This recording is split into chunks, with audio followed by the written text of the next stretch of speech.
صدای آخیران در استودیوی کوی بشره کرد چی مرا به ای روز آورد که ای قپس شدم آبروی پدر و مادر نبود بلکه آبی چشماش میدانم ای درد عشق بود روزای بد نگفتم برگرد جانم من خاکی تای پاد میشم شای جان از که چشمات قاق که فرزندی خوبت نشیدم پدر مرا آخ که تنها نکنم دادر ما قدر پری کوچه بد چی مرا ای قدر پاس کد غمی یخش رو چه بد بعدی دفن مقلان بیم بگیرن خبر ما بگن موتم نگیرن برام بی تو خواهی برما دیگه سری کوچه تا نرو مکم نمشینم مشکی که برام مرزه افسوسی روز نمبینم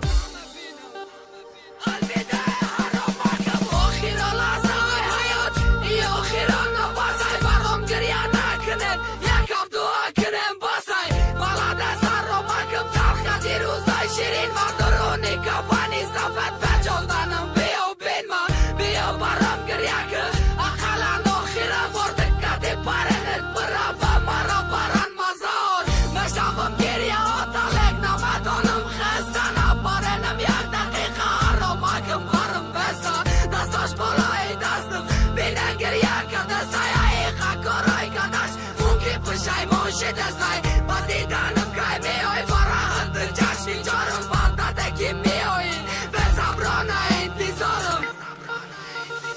گفت میای روی قبرم ملاف چند وجب مخزا پش بگفتم کاره مکنم دشمنم برام اشرزا دقبم ایستادم بین او آرام گریه کده سیاد دروغم بگرم رو شخصیه کده سیاد دروغم بگرم رو شخصیه کده سیاد بعد رفتم ای برم یا کدن چی فایده مرده بچی داده کفانه شد کدن چی فایده وقت بالای قبرم خواهم و دستان رزی با مرده دست پاشاق گریه کدن چی فایده زدنی دیز سیده رنگی تک تکی ساعت دیگه کتی و بیدو دیده نمشم نراحت دیگه چنی من بخدا دوست نمه داره هیچ که دیگه با چشم گریان نمگو برگر مالیشم با جای روانم که خزانه او جا بهار نست روی خبرم بخونی دل نویسن و گناهگان زن 10 سالی حیاتم هر یک